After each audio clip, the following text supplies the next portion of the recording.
It's Monday, April 24th, 2023.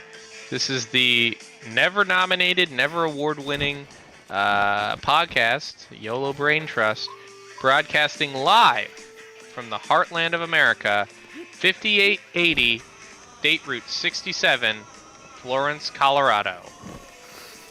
How's it going, everyone? It's going good. It's been a very tiring day for me. I got about 3 hours of sleep last night, tossing and turning, and every time I turn the corner, leaving out of the kitchen, I see a bunch of building materials in the corner because we're redoing the bar and kitchen, and I think it's my dog, and I jump and I get scared, and then I remember it's just because I haven't slept well, and so I'm imagining things. How are you doing, Shaw? Jesus Christ. I'm doing all right.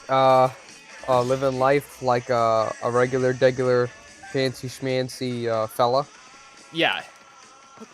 So it's been a while since we've had you as a co-host. You had a brief guest appearance not too long ago. Yeah. But you've been a busy guy.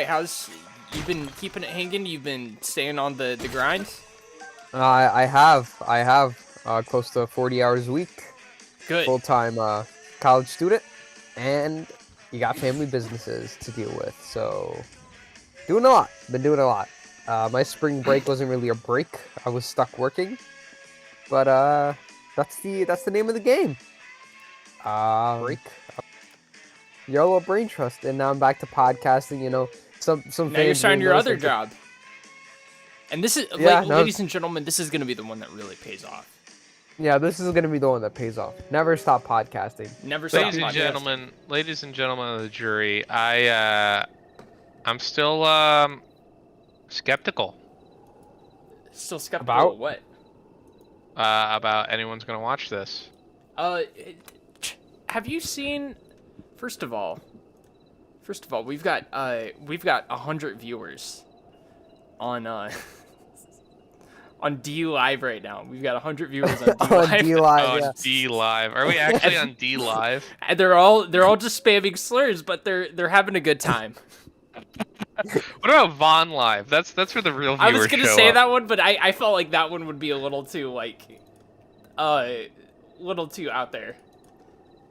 On No, Von Live, they're just spamming conspiracy theories.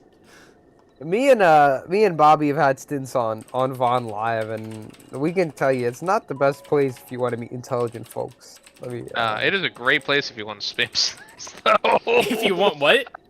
If you want to spam slurs, though. Oh, what are we doing? We're doing Legend of Zelda. Breath of the Wild. All I remember is when we hopped from stream to stream on that website, and there were a bunch of old people who had set up a stream where their cam's in the corner, kind of like mine is, and they'd have some weird collage of dancing clip art, and then they'd just be playing copyrighted music, and that was just the extent of it. Remember when we almost watched that one girl OD on Von Live?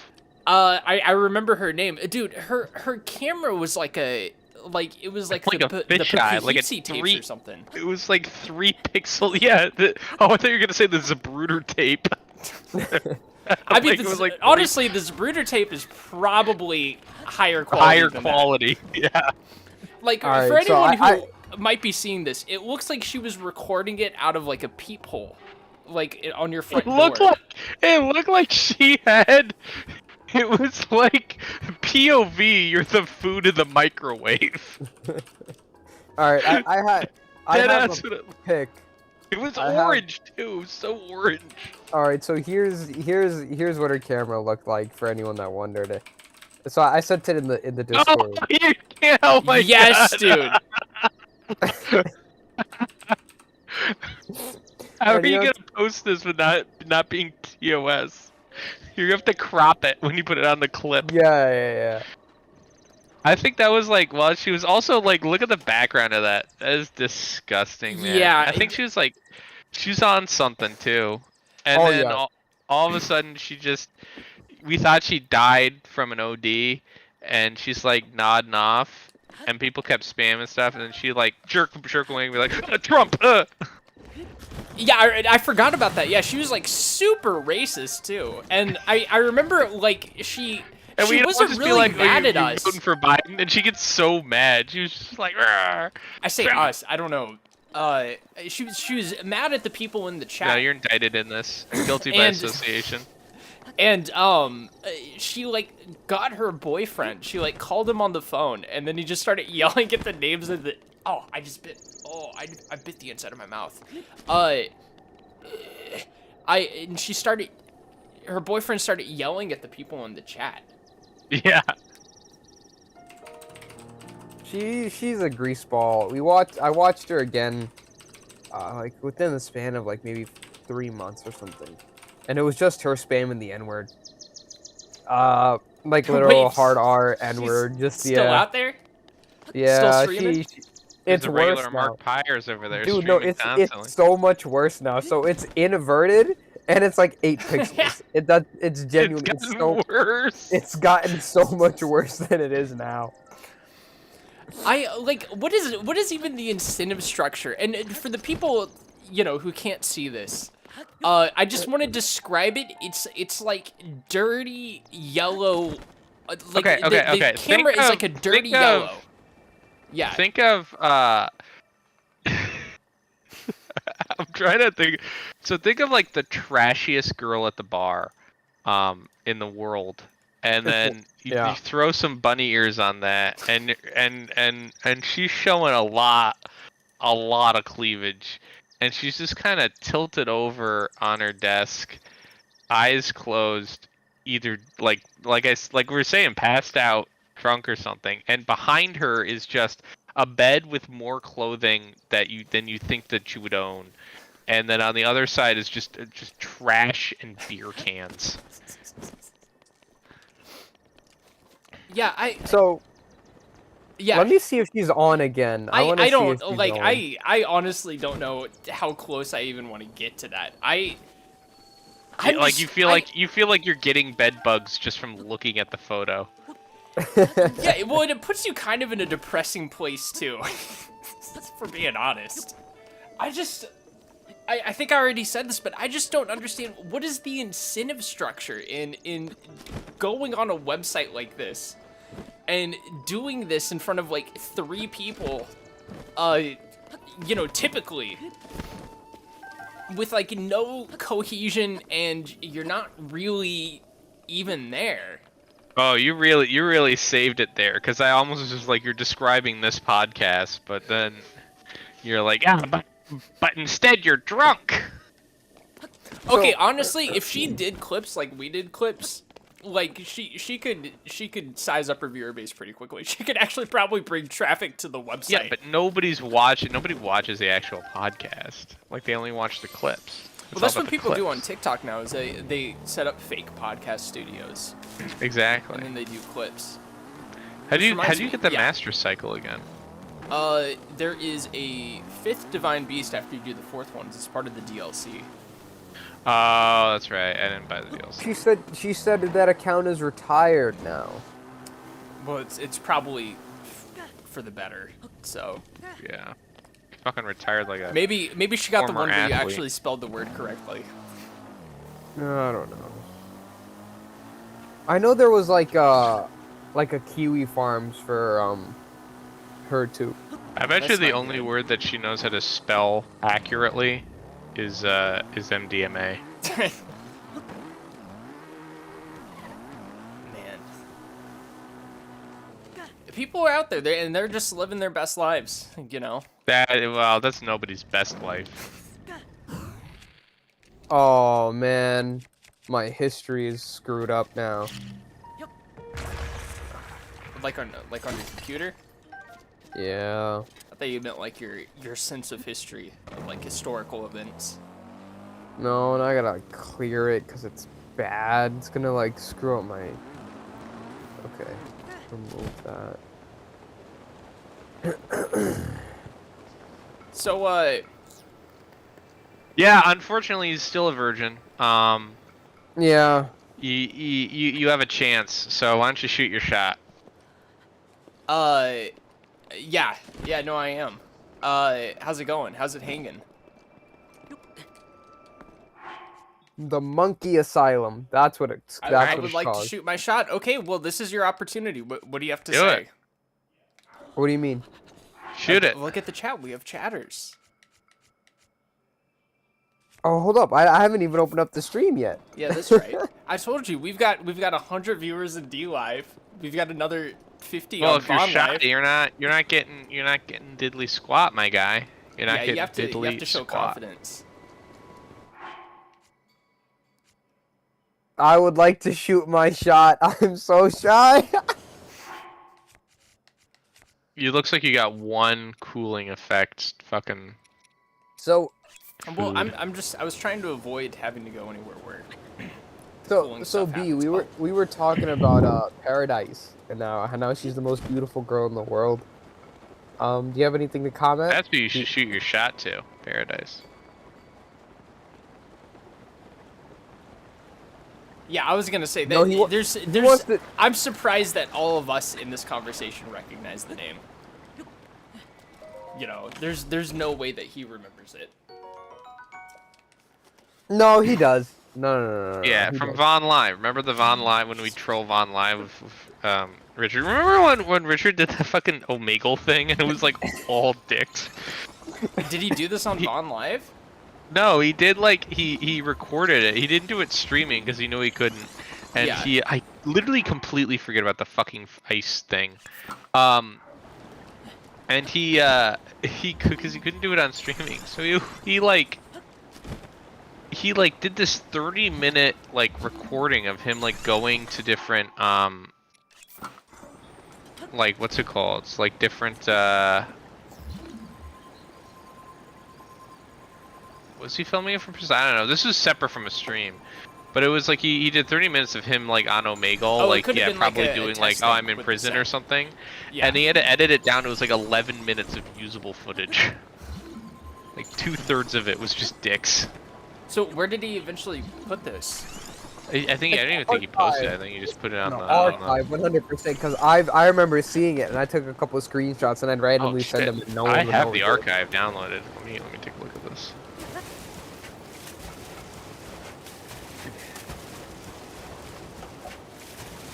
I don't know. No, he did do it in prison. He did do it from the prison once too, as well. I think that was like an after show though. This is like 2020 shit that you're talking about. Yeah. Yeah, Was no, it, I yeah. remember hearing a bit about this when it happened. I don't think I was there for it though. Man, dude, the archives are insane, dude. Travis was such an integral part of the community, and now he's just Travis. Oh shit! I just opened up my my folder, my ARC folder, and look what photos are in my ARC folder. I'm gonna post 3 photos in the Discord. All right. I got this One's one. probably gonna be my address. The next one's gonna be Travis's address. I got this one. Oh my god. I got this one. I saved this one. This is you. I remember that was during the 2021 Texas ice storm. I remember this very clearly because the bag that my foot was on, it's a picture of me with an exposed foot on a plastic bag, and the bag was very cold. Remember that after show? Yeah, That was just like- E. That was one of the first times E was on. Remember when E first came on? Yeah. And it was just like, who is this guy? Like, cause he kept like donating, and Yeah, he he wasn't was in a the would Oiler. donate hundreds of dollars worth of donations. and everyone in the Discord was like, who is this guy? Who is this guy? Yeah. And then afterwards, he finally joined the Discord, and we were like, what? Why get on the show? And then he like would just stream with all his guns, and Richard just went fucking insane about it. That was He's that the was a Florida long time man. ago. Yeah. And then the photo that I wanted to post initially, is saving the best for last. This one. Oh my god. I hope he sees this. What is it? What is it? I don't know if you know. It's gonna ping him. I remember when I accidentally, like, I probably shouldn't say this on the stream, just out of consideration for his privacy. But I remember when I accidentally, correctly made 2 wild guesses and got each right, and accidentally exposed a lot of information just by pure crapshoot guesses that weren't meant to be serious. Remember when I zoomed in on your house on Google Maps? Yeah, it was like that. It was pretty similar. It was so funny because the whole time I was just zooming in based on your reaction because you were just like, wait, no, wait, hold on, no, wait, whoa, what are you doing? What are you doing? And then I started getting mail, and yeah, and I still have a Christmas card from 2021 that I need to respond to. Yeah, you can respond to it now. Even celebrate Christmas, and I got Bobby Christmas cards. Like, what's going on here? Exactly. I'm not much of a mailer, if we're being honest here. It takes a stamp and an envelope. It's not like you don't get junk mail that has envelopes in them. Yeah, but you gotta take it to a postal drop-off area. You don't have a post box outside your house? You live in a literal suburb. You could walk to one. No, he lives in Texas though. They got rid of all the mailboxes during the mail-in voting stuff in Texas. Really? Well, the closest. Yeah, they threw them all in the trash. You don't remember that? No, they didn't. No, well, I don't think Texas really had any functional mail-in voting to begin with.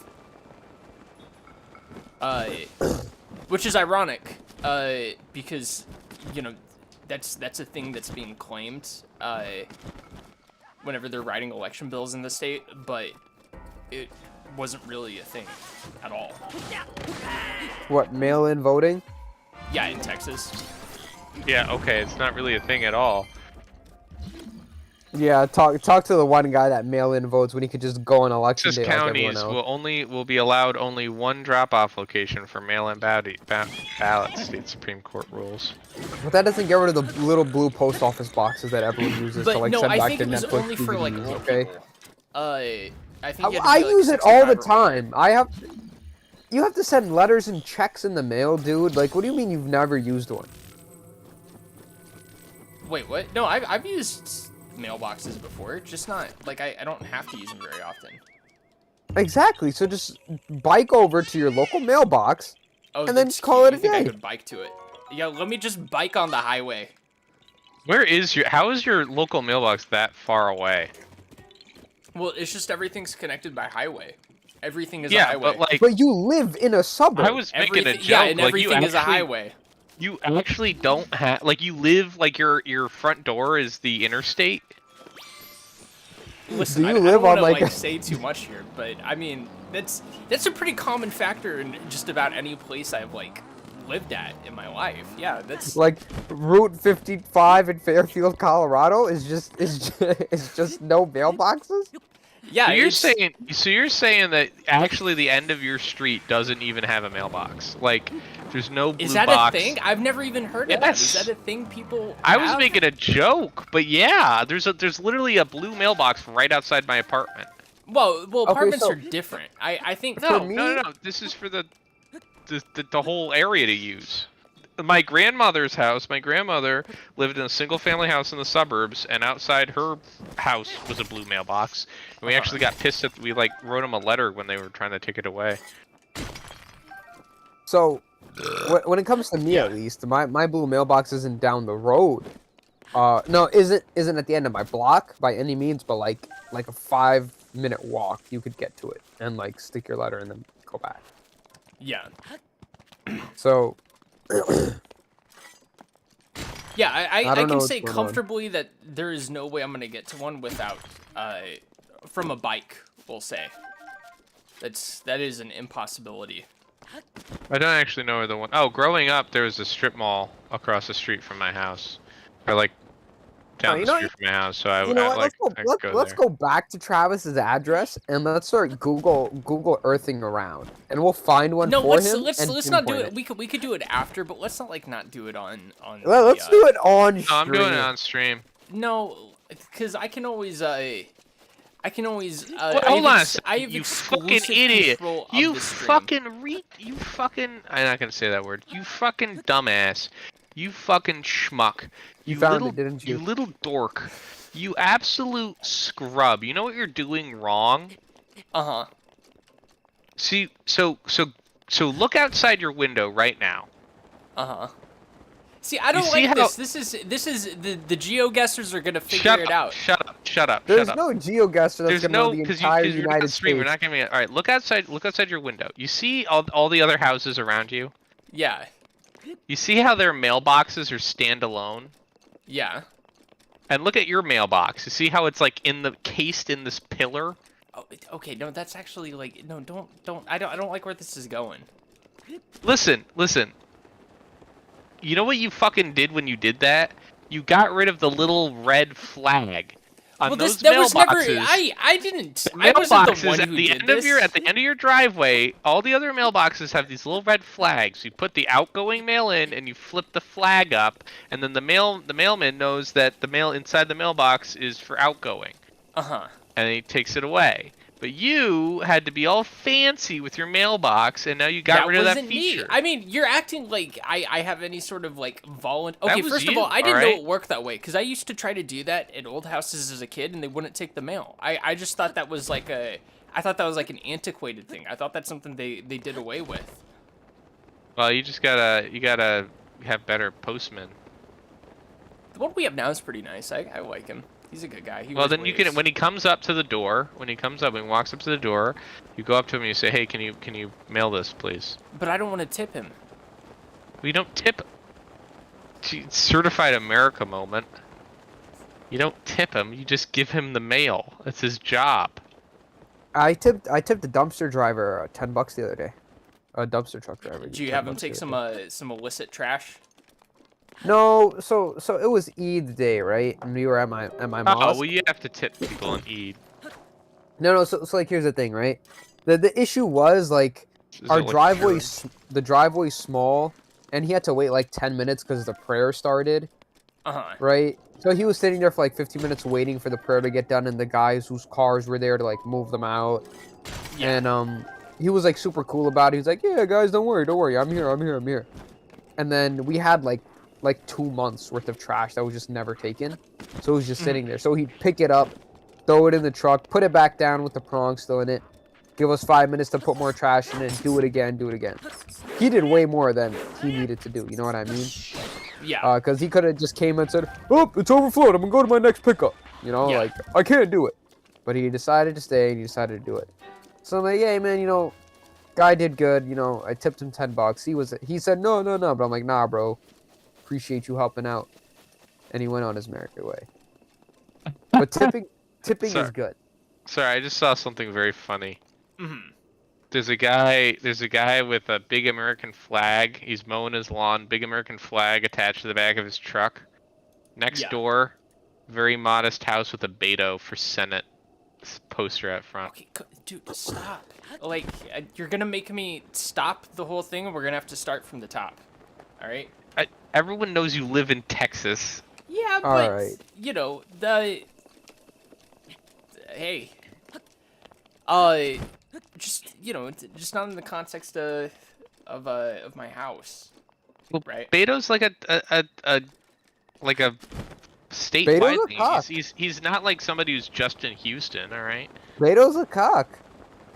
Yeah, he lost by 10%. That means that only 10% of Americans voted, 10% of Texans voted for him. So that narrows it down a bit. Beto's a cock. Yeah, Beto you wanna is a you wanna cock. keep talking your words? Yeah, Beto's a cock. I don't know what else you want me to say, man. Why? I don't know. You like He Ted just- he Cruz? just- You're a Ted Cruz fan? Yeah, he was based. His people, his constituents were dying, and he went on a vacation to Puerto Rico. Now that's based. Now, He for the said, record, it "I was don't Cancun, care. But yeah, I'm going on my vacation to Puerto Rico." my favorite moment of his was there was a moment where I think Trump called his wife a pig, and he's like, I'm not gonna take that. I'm not gonna take that standing down. And then right after he ended up dropping out of the race, and then like a couple months later there was a picture of him like just hand on his forehead, phone banking for Trump, and it's so humiliating. Oh, you're talking about Ted Cruz, right? Yeah. Like, Yeah. like, He's a I shell can't of a imagine human. I don't want to make any, assumptions, but I can't imagine your wife, like, ever really being like, oh, that's okay, we can move beyond that. Move beyond what? Sorry, say that one more time. Him just, betraying his wife and... It's okay. He made up for it by taking her on a vacation to Mexico when the state was I don't even know. freezing to death. It would be funny if she didn't even go. No, his whole family went, right? Like, he Yeah, doesn't except for the tell- dog. He left the dog freezing to death. Well, you need someone to guard the house. Yeah. Yeah, from the radical woke mind virus. Remember that political ad I said about Ron DeSantis and woke America? Yeah. That's gonna get him elected. Dude, I was actually thinking about that before we started today because we watched that one on the podcast. And there's this video of him that came out today, and I can pull it up if you want. Oh my god, it's the most embarrassing thing I've ever seen. Okay, first of all, do you think Tucker's gonna run? Now that No, he's no not a longer chance. at Fox? Yeah, I have no idea. not a chance. He doesn't have the viewer. He doesn't have. He's never been in politics, and he doesn't have the money to back him up. And on top of that, he's a personality. People have started seeing that as well. I think he actually polls pretty high, if I'm not mistaken. Surprisingly. I mean, he has policy ideas. Like he's gotten famous for his like pseudo-fascist policy idea of like I would just make self-driving trucks illegal just to save the jobs. Well, that one was kind of interesting, because it does ring a little bit as populist, like genuine populist. Do I believe he'd actually do that? I don't. That was a super fascist thing to say. Like that is. So who's gonna take on the liability? What do you mean? Who's gonna take on the liability of the truck? Well, basically the industry would be in stasis. Yeah, he literally say I'd rather kill the I'd rather ban the technology. He basically is to a certain extent a Luddite, but he's a Luddite in like the right-wing way, which is fascism. Because the left-wing way would be to promise everyone just jobs, but if they get replaced, we'll just give you money and let you not do anything. But the right-wing way is no, we're going to keep the capitalist system on, but we're going to force people to work, but we're going to make sure that we have jobs for them all. Okay, I'm going to share this video with you guys. I'm going to put it on the stream. It's so funny, dude. It's so perfectly cut. It's fantastic. All right, let me get it on here. Can you guys see it? Yep. Are you watching, Shaw? I think I saw this, yeah. Hold up, let me see. Okay.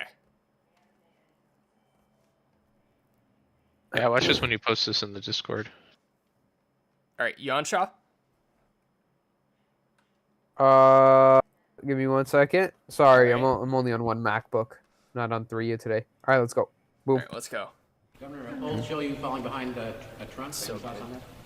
Guys, did not I'm not a candidate, so we'll see if and when that changes. Just that perfect cut. I'm not and a then candidate. he's so like doing this like weird. Guys, Like, what is going on here? Yeah, he's got a weird head movement. I'm not a candidate. And it's all so over the we'll see place. if and when that changes.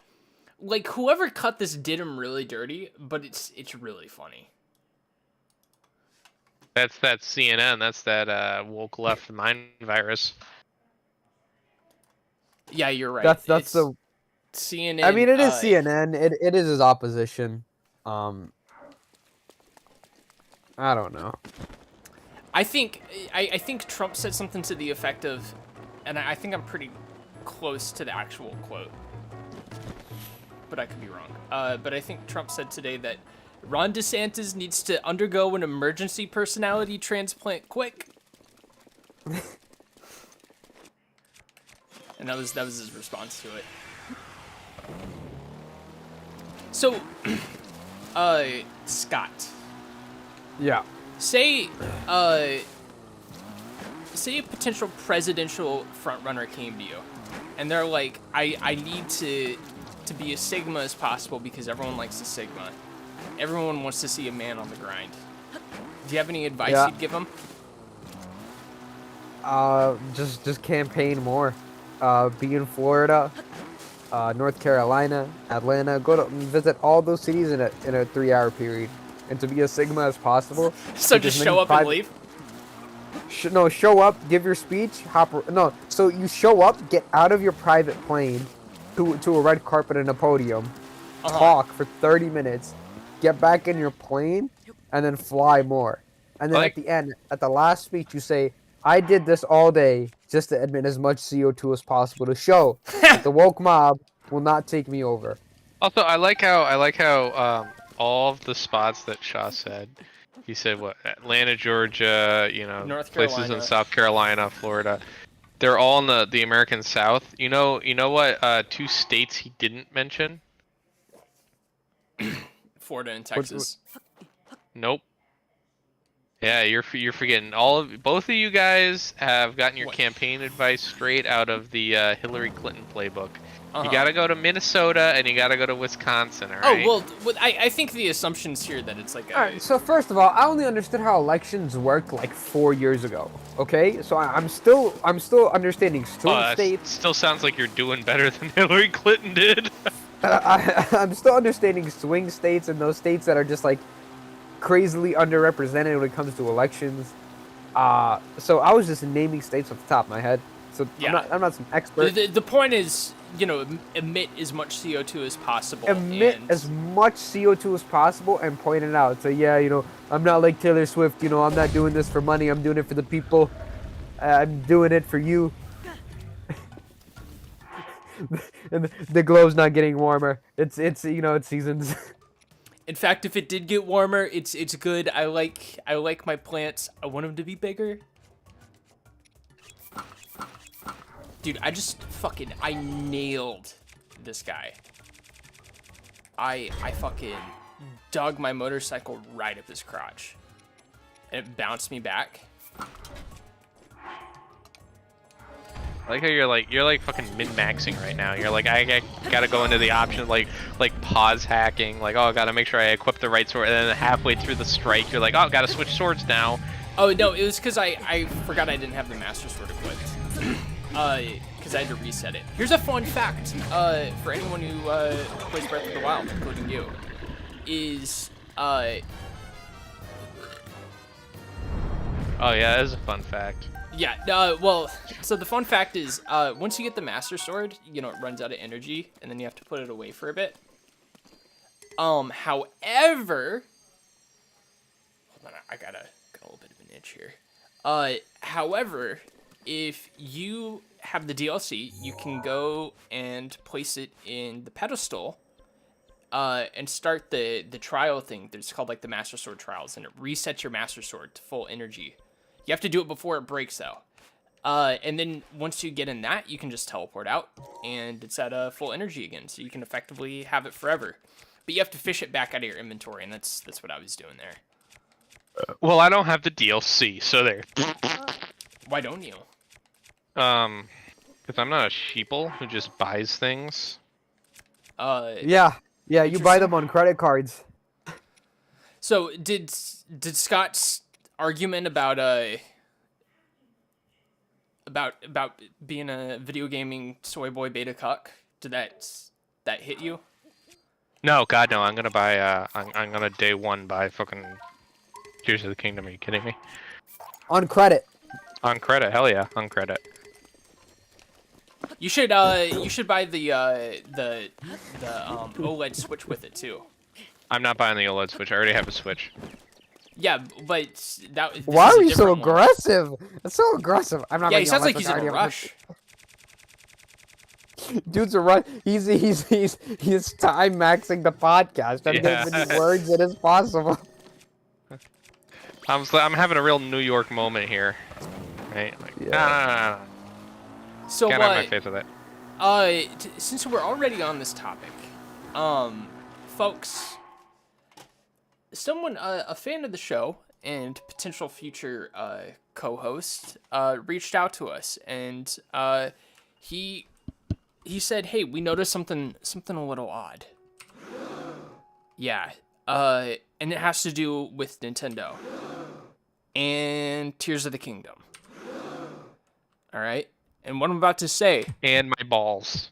and his balls, and this is really big, is a while ago, you may have seen it.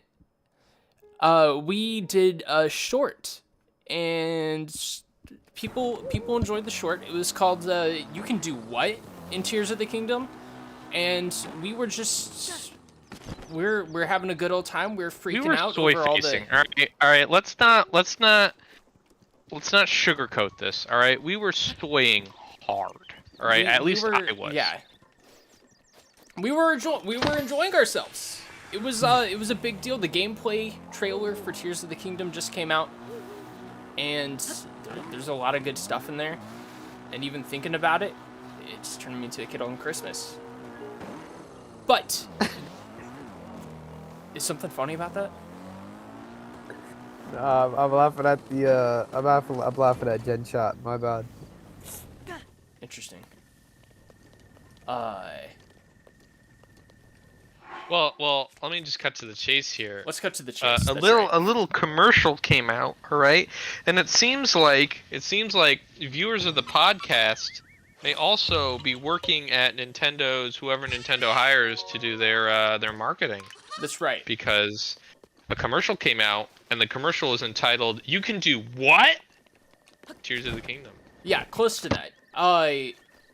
For the purposes of our legal representatives, it's not quite that title. But it's really close, and you have to wonder. We were the first people on YouTube to pair, as far as we're aware, that paired the words "Tears of the Kingdom" and "You Can Do What." You can do what together. Yeah, and frankly, we see this as a good thing, because it just goes to show how much impact you can have if you're making YouTube shorts. I think if Martin Luther were alive today, for example, the original, I think he would do his, what is it, 100 or is it 1,000 theses? 99. 99. You'd be doing his 99 theses on shorts, and he would have to do them in under 60 seconds. So it's a bit of a task, but that's how big of a platform YouTube Shorts is today. Yeah, I think if Martin Luther were alive today, he would say, "Oh, I'm so old. Let me die, please." And that would be a YouTube Short, and he would reach millions. That would be with too that. short. That every day he'd come out with a, "Why won't you let me die?" It's like Stephen Lynch's "It Is Friday," except with a decrepit Martin Luther. Have you ever seen? There's this picture of I think he's like a Thai monk going around. Oh yeah, the guy that's basically mummifying himself. Yeah. Have you ever seen this, Scott? It's the creepiest thing ever. Yeah. Nah. It's basically like a corpse. And I think he's alive. Am I mistaken? Was he blue too? No, he wasn't blue. He was just basically a skeleton. Yeah, I mean, skin was bare. It was tight, But I remember every time I'd see it posted, he would get older in age. It would be like, "This monk is 100 years old. This monk is 150 years old. This monk is 200 years old, making him the oldest person to ever live." And I found that fascinating.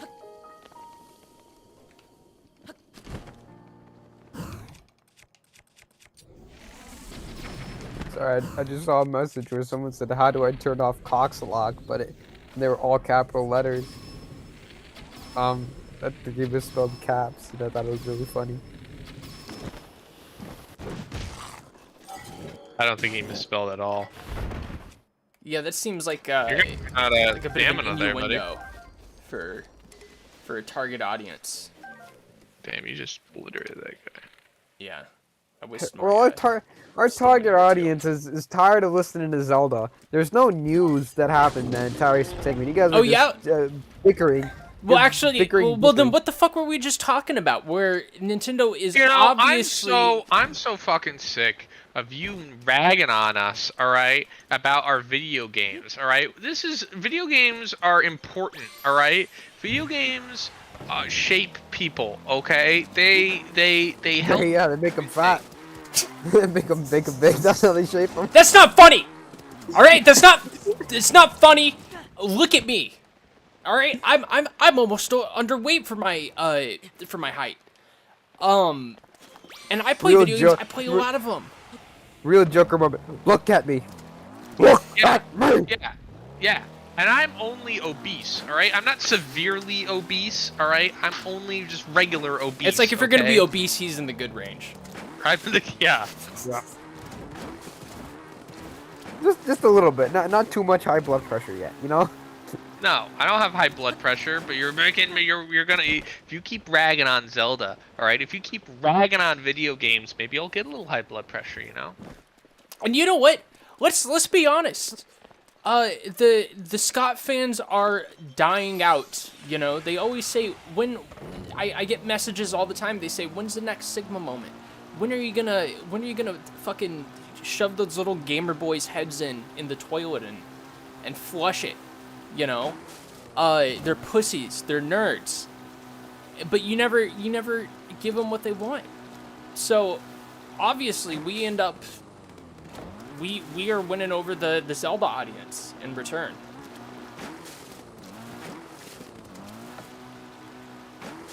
Yeah. Yeah. Jerk. You scrub. You snorf. You absolute slarg. That's not to say anything about the urbanism. I would love to see a Sigma male, you know, interpretation of urbanism and how our society should be structured. I think we're gonna see an influx of audience. The general's popping off, so I dropped our link in there. Yeah. I don't know, but screw your Zelda, okay? Video games make people My fat. Zelda? If you go and you live in Salt Lake City, your blood pressure is gonna go way up. Is that because of all the salt in there? It's because of all the salt there. I've been to Salt Lake, and if you're there, you can feel your blood pressure getting higher because of how salty it is in the air. Oh, I thought your blood pressure was high because you're surrounded by Mormons. brain dead Mormons. I was gonna do that, and I was like, can I say that? Why would your blood pressure be high? Because have you ever interacted with brain dead Mormons? It's infuriating. Hey, where can I get a cup of coffee? Oh, coffee? We don't drink that. We just drink Diet Coke with 18 syrups in it. I looked it up. Oh, once. you can't cross the street. It's a Thursday. That means you have to cross the street backwards. Otherwise, Joseph Smith will slice your dick off. I looked it up once. Because I don't think Mormons like outlaw every substance. It's just specific ones and like at specific times and stuff. I thought it was anything that alters your mind, which includes caffeine.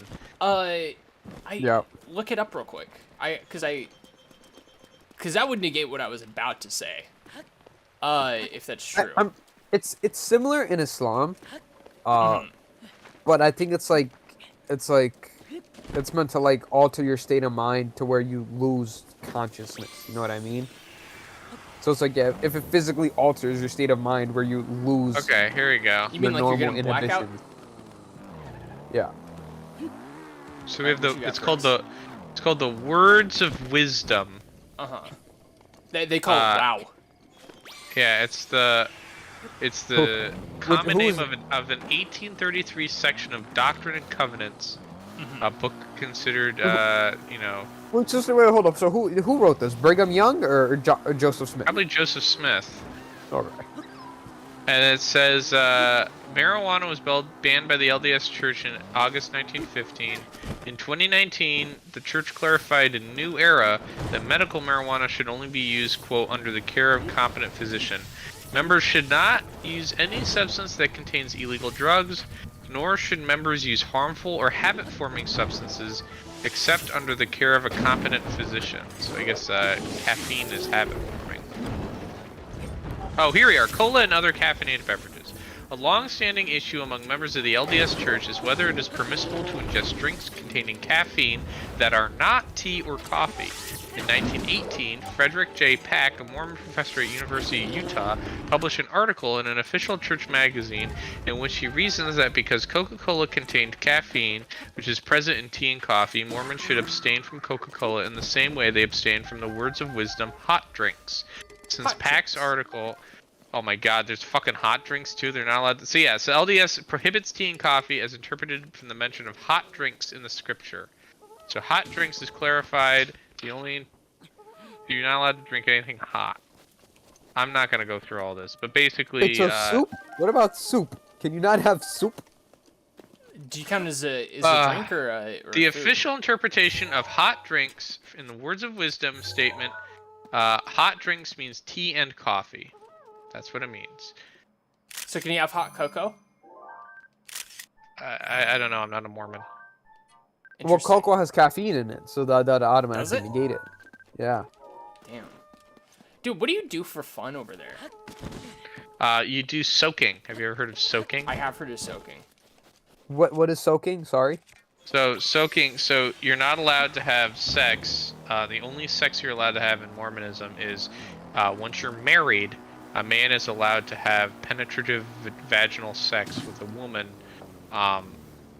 once they're married, and it is only for the use of procreation.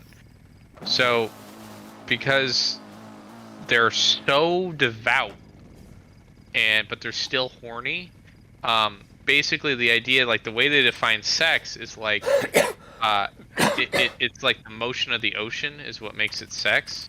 So the idea is if you put a pee-pee in a hoo-ha, but you don't move around, it's not sex. You're just sticking your dong in a slit, right? So it doesn't count. Yeah. So you just do that. So the guy just lays on top of the woman with his dick in her, and then somebody else shakes the bed to provide the movement that is the sexual movement. And because you're not moving, you're not doing the sex act. So it's somebody else that is moving the bed for you. That's called soaking. Yeah. And and the person that moves the bed is called a bed jumper. This gotta be weird to be it's like what is it, 5 monkeys, 7 monkeys sitting on the bed? Yeah. I mean, imagine being the guy, like it'd only be so weird if like if you didn't get a turn, right? Like if you had zero riz and you didn't get a turn. Mm-hmm. But like imagine being the guy that like there's friend zoned. Imagine being like friend zoned and then you're like bed jumper zoned. You're like soak zoned. What would happen if like the bed jumper like fell off the bed and got injured in the middle of it? Like are they allowed to break out of it? Are you stuck? Do you have to call 911 to jump on the bed for you so you can get out? What do you mean? You just pull out. But then all of a sudden you're voluntarily making movements. You got to get in some way, you know. So all I'm hearing is that they're trying to find loopholes in the scripture. That's what everyone does. So that they can do it. You know, At least in Islam, it's a religion of intention. So yeah, you're intending to fuck. That's the only reason you're doing all that. So it's still like you're still breaking the law. Yeah, in Christianity, Jesus. They take religion in such a literal meaning as like, yeah, this is the law. I'm gonna fight it like it's man-made law. Like, no, dude, God created it. You know what God was trying to say? I mean, you know, maybe God thinks it's cool. Maybe God thinks, thinks, no, that's tight. yeah, You just figured out a way to get around it. Yeah, dude, that's totally tight. You figured out a loophole, dude. It's wicked, man. Yeah. So yeah, it's Brigham Young approved, right, dude? That's so wicked. Keep smoking. You know, in Christianity, Jesus, and I hope he doesn't come for me for defamation because I think this is true. But Jesus, he hung out with prostitutes. And I think he tried to bring them closer to God. So I mean, without being a layman and having no other context, I would almost think that means that you know, that opens the door to a wide variety of possibilities. So you're saying it's Christian and just to have an OnlyFans subscription? Yeah, I don't see any reason why not. Yeah, who are you subscribed to? I don't have one. Don't lie. No, I mean, to me, the idea of, like, subscribing to an individual like that on that sort of platform, it seems a little, like, I don't know, it makes me feel a little weird. I'm not... All right, parasocial. Yeah. Yeah. How many people do you personally know that have an OnlyFans? Personally? No one Yeah. that I know of. There are people I've known that probably had one, and they just never told me. Do you know a lot of people who have them? I know two. Are they, One of them is open about it. The other one is not. Ooh, so you found out about the secret. Yeah, I found out. I'm not gonna go around and spread it. I'm not gonna go around and spread it. But yeah, I found out. See, I'm gonna get on my soapbox. 1 second. Your box of soap. I'm gonna get on my box of soap here, and say, like, you know, a lot of like frustration and negative feelings towards like girls and OnlyFans ends up getting like directed at the girls and the individuals. But to me, like, the idea that so many people, I don't know if you'd want to use the word compelled, but feel the need to do it. And I'm sure most of them are not making money, you know, but the idea that like so many people feel the need to do it is kind of like an indictment on people's ability to make money and, you know, just make it through day to day. You know what I'm saying? No. Can you repeat that one more time? Oh, hold on. Yeah. So, because like you hear about it all the time. I don't know what the numbers actually are. Here, let's look it up first. How many women in America have an OnlyFans? Just click Google search, yeah, because they know. After the service earned 1,000 users out of... So, there are 10 million female users in OnlyFans, but I don't think they're all content creators. What about how many gay black dudes are on OnlyFans? Hey, yo. How many thug shakers are there on OnlyFans? I'm sure there's a market for it. What's the point here? Well, I just want to know. I want to see the difference between genres, because women basically appeal to everybody, but gay black dudes only really appeal to like gay black dudes, or ironic internet meme creators. I don't know. I don't think that's true. I mean, what you're saying is a whole gender is more popular than a subset of gender and race. And I mean, to that I'd say, like, yeah, obviously. Statistically, yeah, that's... Yeah. Yeah. Yeah, that's exactly what I'm saying. But my point is that the fact that so many people feel compelled to like try and make money on here, because I'm sure there are tons of women who aren't making enough to really. Oh, I'd say the vast majority. I'd say the vast majority aren't. Yeah. What do you mean? For sure, and you know I don't know how they market it. If it's, you know, if when you start out, if it's just people that you know or people, you know, that are peripheral to you. But the fact that so many people feel the compulsion to do that and then may not even make enough money out of it, you know, instead of harboring some sort of frustration towards the individual, to me that seems like people almost feel compelled in that situation. They think they see an opportunity to make money that, you know, will do something for them, and then, you know, it doesn't get them where they need to go, but they still attempt it anyways.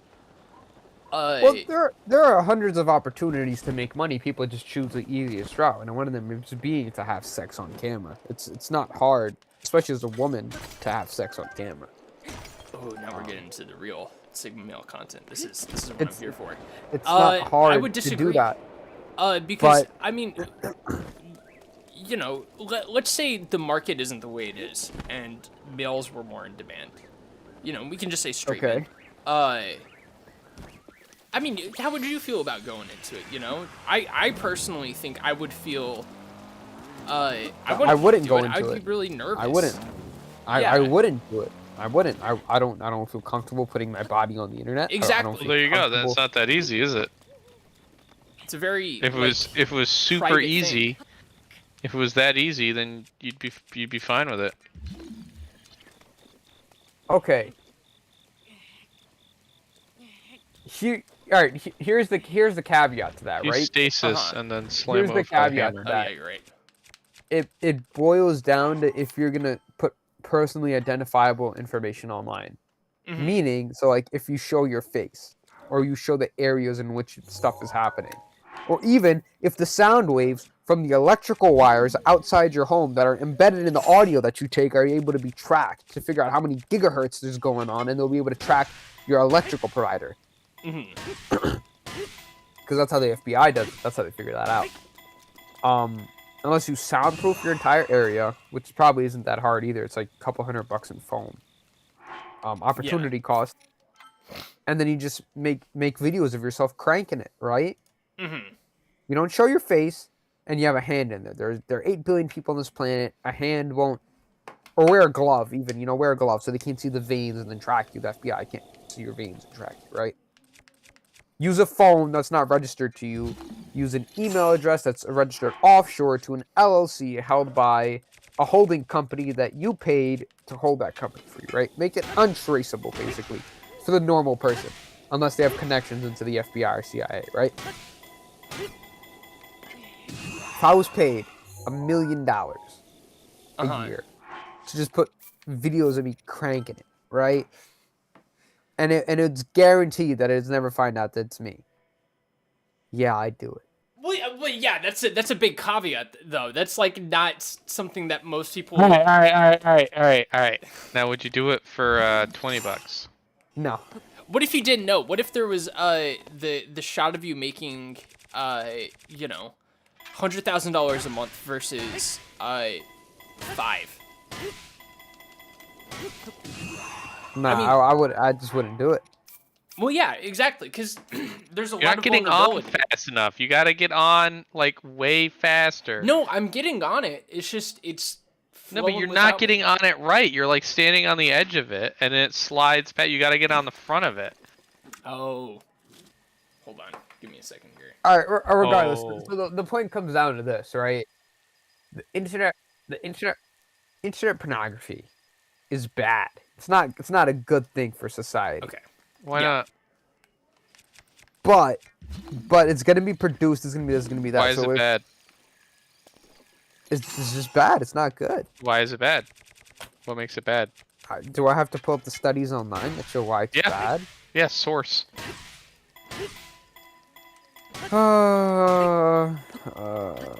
What makes it bad? Like what metrics? What do you define as bad? The production of it is very Well, yeah, I mean, there's a lot of taking advantage of the things. People get kidnapped to do it. It thrives. It pushes industries to create theme content. Like people get kidnapped to do it. And let's not forget that the people that get hooked on the internet porn, they get hooked on the crazier and crazier things. And it's just It's just bad. It creates a market for something illegal. Well, okay. I think we're getting a little too far away from the point. Yeah, I think that changes that's completely different. Like you're saying the production of it is bad, but that doesn't mean that doesn't damn the concept, right? The production of meat in the United States is terrible, but that doesn't damn the concept of meat, right? All right, so well, back to the point. What was the point again? OnlyFans content, right? Jump on it now. Like you're jumping on it way too late. You got to jump on. Yeah, there you go. No. You're on a little bit of a delay. Yeah, no. The point is like.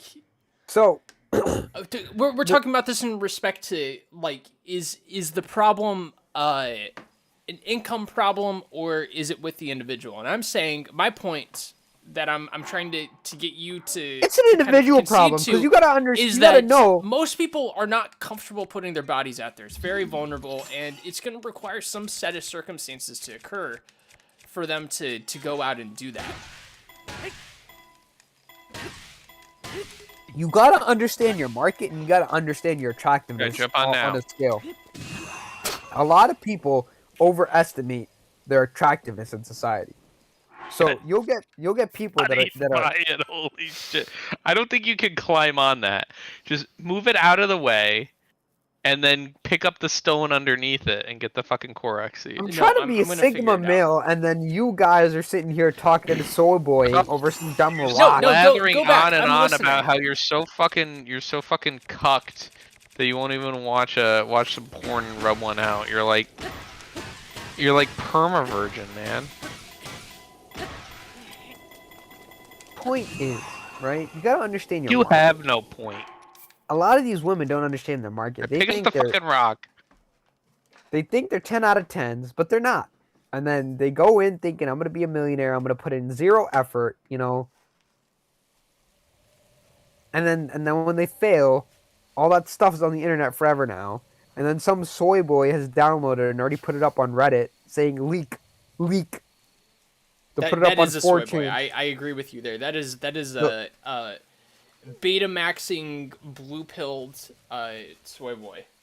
Through and through. Beta maxing blue pill, exactly. They'll steal copyright. They'll steal copyrighted content, stick it up on the internet somewhere, especially vulnerable content that sometimes a lot of people create when they're in the bad headspace. And it's not good. It's not good. Yeah, but my point is like, so you have to think think that's about the problem incentive with the internet structures, right? in general. I just think that's a problem with the internet. Yeah, there's a like lot because of that happens for all sorts of stuff. There's a lot of cringe shit that's on the internet that was done in poor people with bad headspace. Like think about Star Wars Kid. Remember Star Wars Kid? That was definitely not porn, but that also fucked his life up, right? That really screwed him up. And I mean, yeah, but it screws people up in a different way. You know what I mean? Like, yeah, you'll get people to laugh at you, but you won't have people seeing you naked. Yeah, but it does similar effect. Like there's that guy, you know that video of the kid that's like screaming in German and breaks his keyboard? No. That was the kind of large kid, right? Yeah. Yeah. Yeah, it's a famous meme of like this kid and he screams in German and he like breaks his keyboard and he has this big like tantrum. And he did that originally as a joke. Like that whole thing was fake. Like he did it as a joke. It was supposed to be a meme. But people thought it was real, and apparently like he's lost out on job opportunities because people have seen that video and been like, well, we can't trust you because you freak out. And he's like, but it was a joke. That's one thing that's so wild. So that wasn't, he wasn't naked. He wasn't naked, but it had the same effect. Right. So I don't think that's a problem with that's agnostic of the content. So what about that video that I just sent in the group chat? So what about that video? You think that guy's lost out on job offers because of that? You're gonna have to give me Probably. It's getting dark. I gotta readjust my camera. Oh boy. Blow it out of your ass, shit bag.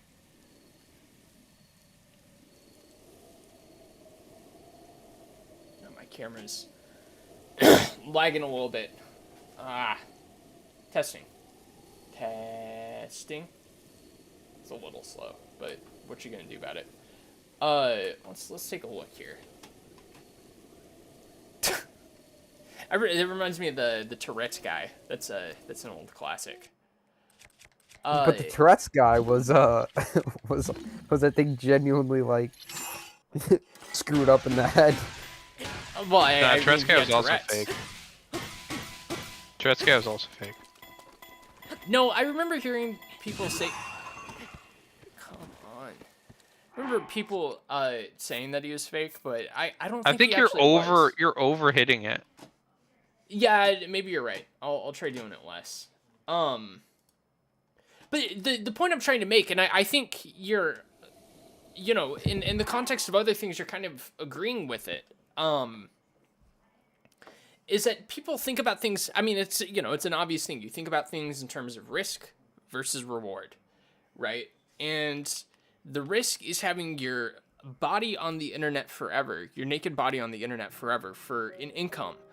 And if you're making, let's say, $70,000, $80,000 a year, then that's not going to be a risk versus reward that appeals to you. You have, first of all, you're going to possibly risking a job, security, stuff like that. Whereas if you need the money, you need to find a way to make up for some sort of deficit in your income, or, to get to where you want to be, say, maybe owning a house. That's going to appeal a lot more. And I my point is that, it's something that not as many people would get into. You'd always have people that are going to get into it, but not as many people would get into it if it weren't for the fact that it comes across as appealing, because people probably, for example, need Because money. it's easy, so that's the point. People think they could go in, they can make a lot of money, but no, they don't realize that it's a very niche sector, and then only the most attractive people are gonna win. Yeah. You know what I mean? I Normal think there's looking some truth people to it, aren't yeah. gonna win.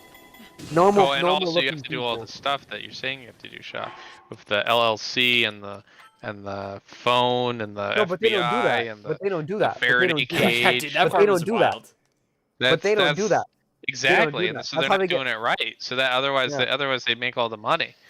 Exactly. If they did it right, they'd be able to stay away from it and not get caught. You know what I mean? Because there's always going to be the incel soy boy that does his best to find you, like geo-guessing from like a half nude pic of the Grand Canyon. You know what I mean? There's a forensic breastology. Oh my god. There it is. Look at that little funky boulder right there. What are you doing? Where are you trying to go on this thing? Back to the topic. Back to the topic. Back to the topic. Back Oh to the my topic. God. Back to the topic. Back to the topic. Back to the topic. Back to the topic. Back to the topic. They're not gonna win, and they're being lazy. That's all it is. They want a lazy way to make money, and they give up their dignity and their self-respect rather than working hard towards a goal that's hard. So my Like- question for you: Yeah. why do you care? I was asked the question. This Yeah, is a no, podcast. I presented This is the whole in terms point. of, this is Why this do is on I me. care? I was asked the question, and this is a podcast. That's the whole point of a podcast, to sit down and talk about random shit. If you should go to Joe Rogan's podcast and tell him the same thing. Who cares, Joe Rogan? You know, I do. A lot of times I'll listen to some stuff Joe Rogan says, and I'll be like, "Who cares, Joe?" Dude, yeah, It imagine doesn't if Joe affect Rogan me. It's not your started- dignity. Imagine if Joe Rogan started having guests on, and he would have, like, I don't know, Neil deGrasse Tyson on, and he'd just start saying, "Who cares?" And then just nothing, just silence. Neil deGrasse Tyson goes up like, "This is my phone, right, Joe? And I don't carry a case on it. And I do the practice where I just hold it in my hand at the edge, and I see how long you can hold this lead edge till I know it drops. So I've Wait. never broken a phone. What You is know what I this? mean? That's a Neil deGrasse Tyson. Oh, I know exactly what you're talking about. Yeah. Exactly, right? So that's exactly what it is. What if Joe Rogan said, "Hey, Neil, who the fuck cares whether you've broken a phone or not? It's an expendable item. You get a new one every 4 years. Break it now, break it later. Don't break it at all. It's not gonna matter." I give up. Neil deGrasse Tyson is a really funny Joe Rogan guest. He's had him on like 5 times, and each time there's a lot of tension in the room, and like Neil deGrasse Tyson will just start talking over Joe over and over again.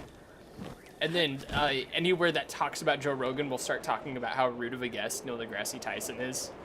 And then he'll come on like a year later and do it again.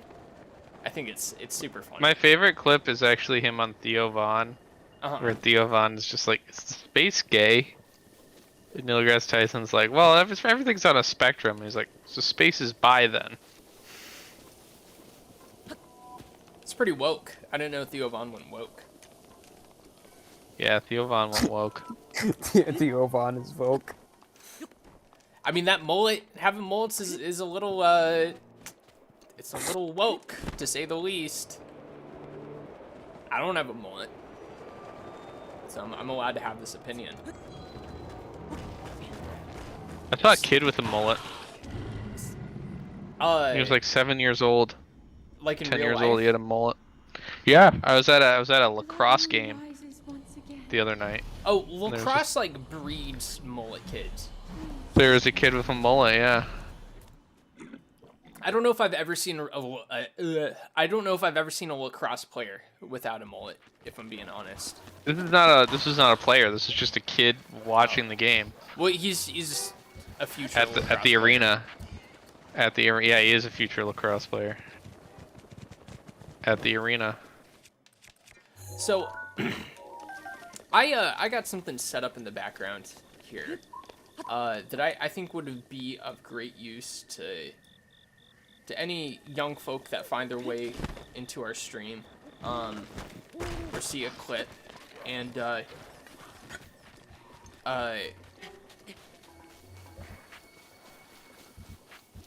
we're gonna call it the special interview of a male who's Sigma, or Sims. Alright, so we're gonna do the Sims here. And, in fact, let's switch it up a little bit. If you guys are willing to do this here. Oh, I gotta catch this guy real quick. I'm gonna present both of you guys an option. Alright? Shot, obviously you'll be team Sigma. And Bobby, what do you want to call your team? I'll be team-based. Team-based? Okay. Yeah. Alright, it's Team Blue Pilled versus Team Sigma. Yo. I've generated a couple answers from from our favorite fan, ChatGPT. He always says nice words about us. I don't know. Always good things. And I'm going to present both of the questions to you guys.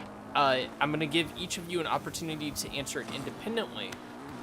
And then we'll go to a bit of a debate. You should ask ChatGPT what its pronouns are. Let's do that real quick. I think it's so over. Oh. Jesus. Oh my god. ChatGPT. It was my pleasure. Pronouns. They do not have a gender identity or pronouns. You can refer to me as it or ChatGPT. So its pronouns are just it. That's pretty woke, that it has pronouns. So. I mean, everything has pronouns, but go on. Oh bloody hell! ChatGPT's gone woke. Oh, what the bloody hell are we going to do about it? Before we start, I was reading this insane Jordan Peterson tweet the other day. And he was talking about, using ChatGPT, and he was, trying to find the name of a book. And so he asks. And then he said ChatGPT started going, woke. And it was trying to hide him. He's talking about it, and it was, lying to him, but eventually he got the right answer out of it. And he's, talking about it like it's a dog who's trying to, hide the fact that they just pissed on the carpet. And, I mean, just interfacing with a website application in that capacity is so fascinatingly bizarre to me. What was this tweet? What are you talking about? Here, I'll pull it up, if I can find it.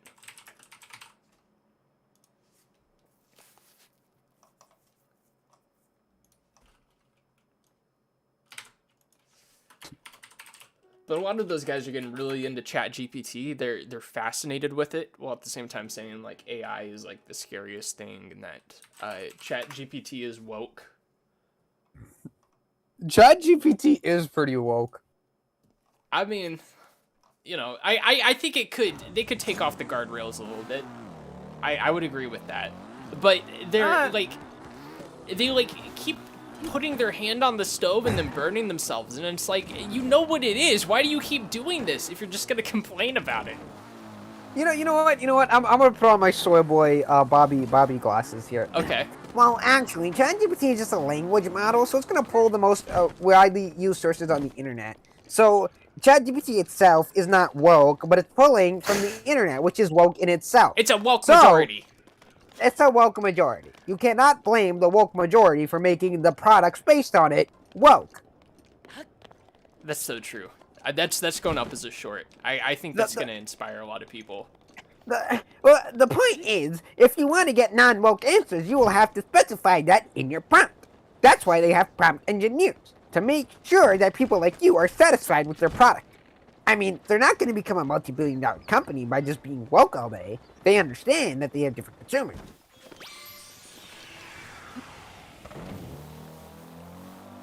That's good advice. I'm gonna put that out there, and it's gonna change the lives of a lot of people.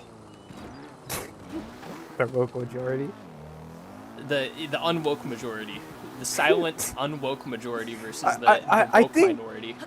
It ends in 2019, though, right? That it's like it's archived. No, September 2021. September 2021. Okay, so being woke was a thing by then. Yeah, I mean, woke's been a term that's existed forever. It just like it became like a cultural buzzword around that time. Yeah.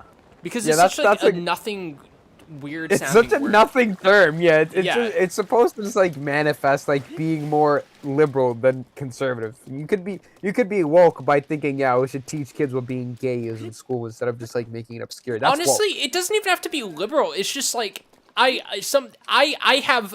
begrudge something, and so I'm gonna call it woke. And anyone who hears me is just going to fill in the word woke with something they don't like. Like when they were like they've talked about like having the military be woke and stuff like that before, when they were talking about like understanding your enemy. You know, it's just like anything I don't like or anything that like slightly irritates me just becomes woke. Yeah. But here's the Jordan Peterson tweet. Hitler was woke. I What honestly was wouldn't be surprised if I probably could type in Twitter right now Hitler was woke and find someone who said that unironically. So this is what Jordan Peterson said about ChatGPT. Oh hell, ChatGPT occasionally lies. Truly! It fabricated a reference entirely when I was looking up Penrose and Hammeroff. When I called it on it, it apologized, but refused to explain itself. Although it said it would not do it anymore in the future, and then in parentheses, after I told it not to. WTF! Here is a false reference. Penrose R and Hammeroff S, 2011. Consciousness in the universe, quantum physics, evolution, brain and mind. And then he's just, I think, reading off the work. But he's talking about it like it's a dog that like pissed in the corner and is like refusing to look at you in the eye. It's so funny. I would just love to get inside that brain for a couple hours and understand what perception is like. Anyways, I'm taking you guys to too much uncharted territory, too far away from our thing here. I feel like you know what I feel like if any of us were in the mind of Jordan Peterson, we would just cry, because the amount of pain and anguish that man holds in for society, that he needs to just portray to society and the young men of today's day and age. Truly, yeah. If it weren't for he's like the Jesus of young men. You know, he sacrificed for our sins, so we could be good boys. Fucking wild, dude. He's fucking wild. Okay, so let's get into our Sims here. Special interview with men that are Sigma. So, like I said, I'm gonna give each one of you guys a chance to answer this my brain froze. I'm gonna give each one of you a chance to answer a question here independently, and then you guys can come together and talk about it, and I can moderate it, or I can throw it into chaos. So, Scott, let's start with you. Sure. How do you define a Sigma male, and do you consider yourself one? We've already done this. No, we didn't. Trust me. All right. Well, before Sigma male came a meme, it was like people just don't care about the mainstream. Yeah. Right? It's just people that are on their own wavelength for the most part. They pick and choose what things they like to do. They don't follow a straight path. And I think everyone realistically is a Sigma male. No, Okay. no, not everyone. No, not everyone. There are certain people that follow a majority of the mainstream things. There are certain people that don't. There are certain people that have multiple cultural aspects to them that doesn't let them follow the mainstream of things. So, being a Sigma male is like one of those woke terms that just encompasses everything that's like not normal and Yeah. just calls it one thing. But if you want to say I'm a Sigma male, sure, yeah, I'm a Sigma. I don't follow in the category, so I'm studying computer science. I don't fall in the category of a stinky dude that doesn't shower nerd. I'm getting enamored into all this nerd shit now, and I think it's pretty cool. But a Sigma male would do something like, I don't know, murder people. Whoa. What? Okay. Just doing things that aren't, in your typical day-to-day life. Yeah, but the point is, so like my race is big into computers. So they just see me as like, oh, I'm just another brown guy in computers. Yeah. But I'm really not. I'm like learning it all for the first time. I'm not some expert. But yeah, so in that way you could call me mainstream as like, yeah, like that's just what I do. Okay. But in my personal terms, that wasn't originally what I was going to school for. I was going to school for something else. But I just transitioned into that. So it really depends on the eye you're looking at it from. If you're looking at it from my perspective, and sure, I could call myself a Sigma male. But if I'm looking at it from somebody else's perspective, they'll call me mainstream. So it's all subjective as to what you think you are and what other people think you are. So to truly be Sigma male, you just need to not care about what other people think. So you could be Sigma male. You could think you're a Sigma male if you're following all the mainstream stuff because that's what you think is cool. Other people will call you mainstream. You'll call yourself Sigma male. So I think it's a woke term. I think that's a good answer. Now, Bobby with team based and in parentheses blue pilled. Okay, I gotta pull the question back up. How do you define a Sigma male, and do you consider yourself to be one? Let's see. There's kind of two definitions, I would say, for a Sigma male. So there's what it's supposed to mean and what it really ended up meaning. So I'll say what a Sigma male is supposed to mean was, so you had, originally there was alpha males and beta males. So a beta male is like a dweeb. He's always getting pushed around. He's getting bullied. He doesn't really get his, he gets pissed on and stomped on and sharded on and all that stuff. And then the alpha male, he's the one that does the pissing and the sharding, and stomps on them. And he gets all the girls, and he's loud and he's boisterous and he's like, big and he's like the wolf and the beta is the sheep. But then they came up with the idea of the Sigma male, which is he's cunning and he gets all the girls and he gets all the money, but he does it like quietly, and he doesn't do it like flashy, and he doesn't like throw it in your face, and he doesn't bully people because he's not an alpha, right? An alpha is all like flash, but the sigma male doesn't have to flash because he's all substance, he's what's underneath, and the idea is sometimes you think you're a beta male, but in reality you're just a sigma in disguise, baby. And that's what it was originally intended to mean. It was originally because alpha was like virgins were not Chad enough to be alpha, so they needed a new alpha that they could pretend they were. And what sigma male now really means is just a bunch of schmucks who think they're gonna get rich quick by buying these get rich quick schemes, and in reality they're just spending all their money on random yard sale finds that they can't sell on eBay, and that sort of stuff. Do I think I'm a sigma male? No. I don't think I'm a beta. I don't, you can call me a beta. I don't really give a shit. I'm just a dude trying to be a guy, I'm just the normal masses, I don't really care. I don't really care what other people think. I don't really care about other people. I just want to do my own thing, and I figure most people also want to do their own thing. So I think I'm just a normal guy, Joe Schmo. Okay. Do you guys do any of you guys have any points of contention with the other that you'd like to address, or do you want to move on to the next question? Pretty solid. Right. Let's move on to the next one. Yeah, it doesn't matter. But like, who cares? That's the sigma male way of thinking. Who cares? All right, I'm reading through these. I'm trying to pick the best questions. So, Team Sigma, how do you approach relationships, both romantic and platonic? Give the Sigma male code book for all the men out there who need a little bit of assistance.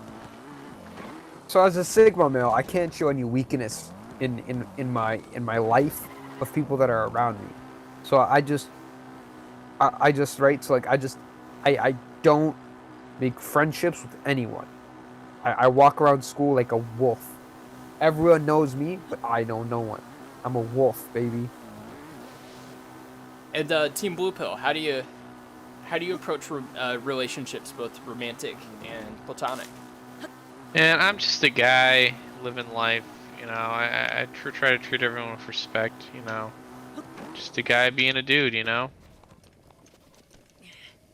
So these are two very different strategies here. One, I would say one demands respect, because if you're gonna approach the Sigma, then you better have your horses in a row. The other one seems to kind of try to squeeze respect out of others. Do you guys agree with that? What? No. What are you talking about? All right. Well, let's make your argument. I don't really understand what you're referencing. Who did what? So like, yeah. Can you repeat the question? I'm saying the Sigma male here, he demands respect from others. He keeps his head down. Everyone knows him. He doesn't know anyone. And people gotta approach him. Well, Fred, right? That's not how fucking society works, okay? You're the one who posed it. That was your answer. All right, that's not how society works. Let's keep it right. If you walk around with a big ass chip on your shoulder, no one's gonna like you. No one's gonna want to interact with you if you walk around with a chip on your shoulder. Yeah, then being a Sigma male sounds like it sucks balls, and also cum. Like if you cannot demand respect from people randomly. You walk up to someone, you treat them with respect, right? You talk to them nice, right? And then they talk to you back nice, and that builds a mutual respect. And then as you get to know each other, there's different social aspects at play. Some people may demand more respect from other people, But at that beginning stage, there's always a level of mutual respect that needs to be brought on. That's how the real life works. If you walk around with a chip on your shoulder, I'm better than everyone mentality, no one's gonna like you. And the people with the same mentality as you, you're just gonna clash heads with them over and over again. It's gonna lead to a cycle of disrespect and fighting. This is the issue with underserved communities and poor communities. Everyone's walking around with a chip on their shoulder. They think they're more important because of this, that, the next, because they don't have money. That's what it boils down to. When you have money, that shit does not matter. Do you agree with that? Yeah, for the most part. I think, yeah, you start to not sweat the small stuff. I think there's also kind of it's just an upbringing of, you know, whether you have respect or something, you know. Some people, you're right. Some people don't have respect. They feel entitled. They feel like, you know, they're the main character, right? So I know one of my friends, he calls it main character syndrome. Yeah. And they feel like they're the main character, and they don't give a shit about anyone else, and it's really annoying. Like when you're driving, right? And just I've noticed that to a certain extent, my city, the poor areas of my city have the worst drivers. They have the more entitled, erratic drivers. Uh-huh. Westfield, Massachusetts, baby. I think now's as good of a time as ever to finally tell this story, because it kind of... Scott hit a pretty personal note for me here.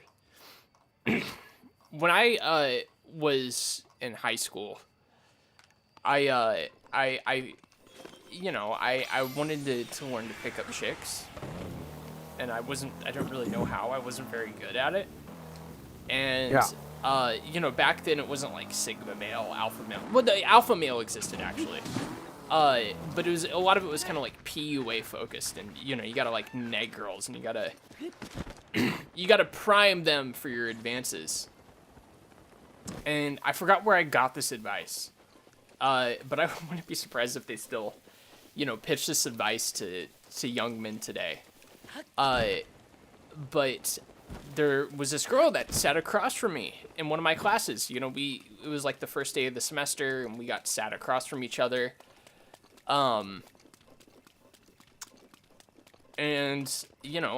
thought it would be as good of a time as ever to try out the cool tactics I learned and how to pick up chicks.